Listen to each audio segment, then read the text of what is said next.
Assalamualaikum warahmatullahi wabarakatuh. Waalaikumsalam warahmatullahi wabarakatuh. Bagaimana kabarnya?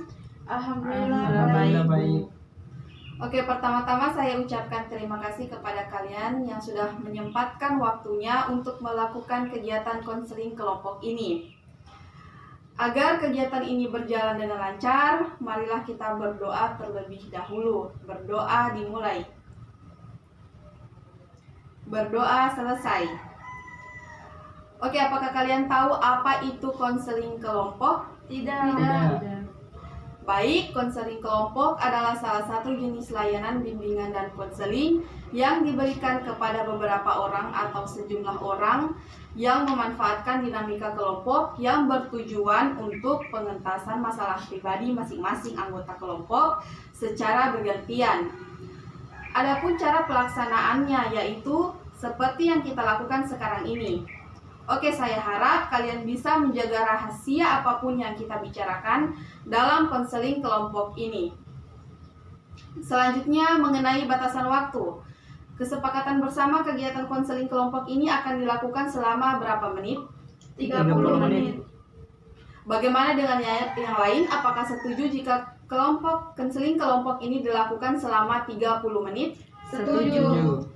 Baik, kalau begitu kegiatan konseling kelompok akan dilaksanakan selama 30 menit. Sebelumnya, apakah kalian tahu apa itu masalah? Masalah itu suatu keadaan yang terjadi atau yang belum terjadi sesuai dengan apa yang diharapkan. Nah, betul kata Artika. Masalah adalah suatu keadaan atau situasi yang terjadi belum sesuai atau tidak sesuai dengan apa yang kita harapkan. Masalah itu biasanya dapat menghambat aktivitas kita sehari-hari.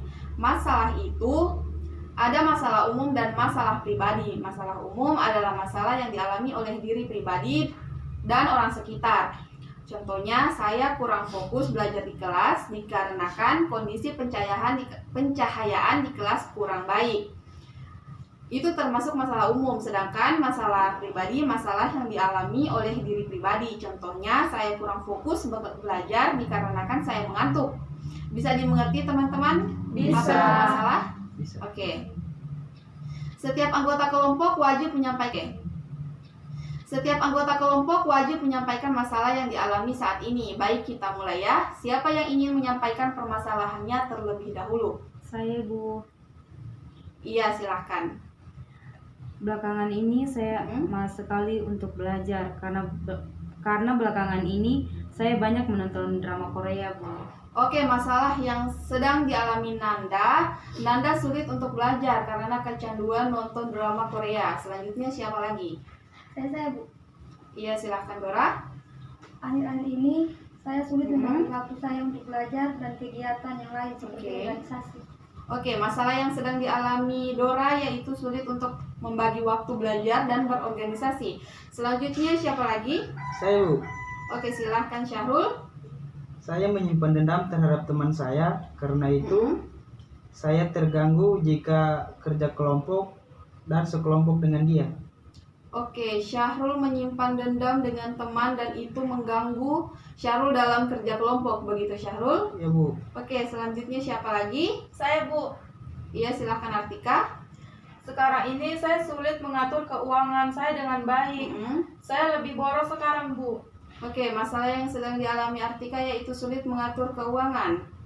Oke, dari permasalahan-permasalahan yang telah diutarakan oleh kalian barusan, kita sepakati terlebih dahulu permasalahan siapa yang akan dibahas terlebih dahulu. Menurut kalian, permasalahan siapa yang kita bahas terlebih dahulu? Menurut saya permasalahan Syahrul, Bu. Karena rasa dendam itu tidak baik dan seperti apa yang Syahrul katakan, itu dapat mengganggu terhadap kerja kelompok, Bu. Jadi menurut Artika permasalahan Syahrul yang kita bahas di kegiatan konseling kelompok kali ini. Ada pendapat yang lain? Saya setuju dengan Artika. Permasalahan Syahrul yang kita harus kita bahas terlebih dahulu. Oke, jadi Syahrul setuju dengan pendapat Nanda, menurut Artika, permasalahan Syahrul yang kita bahas ada lagi, atau kalian setuju jika permasalahan Syahrul yang kita bahas terlebih dahulu? Permasalahan yang sedang dihadapi Syahrul yaitu Syahrul menyimpan dendam terhadap teman dan mengganggu kerja kelompok. Apakah kalian setuju? Setuju. Baik, permasalahan Syahrul yang kita bahas terlebih dahulu yaitu Syahrul menyimpan dendam terhadap teman dan mengganggu kerja kelompok. Baiklah, saya persilahkan kepada Syahrul untuk mengutarakan permasalahannya lebih lanjut. Jadi begini, saya tidak suka jika ada yang membuat saya tersinggung karena saya sangat sulit untuk memaafkan orang lain, dan hal itu yang membuat saya menjadi dendam dengan orang yang sudah membuat saya tersinggung. Oh, jadi begitu Syahrul. Syahrul tidak suka jika ada yang membuat kamu tersinggung, karena itu bisa membuat kamu menjadi dendam dan juga sangat sulit untuk memaafkan orang lain. Itulah tadi penyebab Syahrul menjadi dendam dengan orang lain. Mungkin dari kalian yang lain ingin memberikan masukan untuk Syahrul. Saya persilahkan dimulai dari Nanda terlebih dahulu ya. Menurut saya dendam itu tidak baik disimpan terlalu lama karena bisa membuat penyakit hati. Oke. Menurut saya benar sekali apa yang dikatakan oleh Nanda. Karena orang yang menyimpan dendam itu tidak ada untungnya dan juga bisa membuat pikirannya terganggu, Bu. Kalau dari saya, sebaiknya Syahrul harusnya lebih berpikir positif kepada orang lain. Dan jika ada yang membuat Syahrul tersinggung, cobalah berpikir bahwa itu adalah candaan semata agar Syahrul tidak dendam dengan orang lain.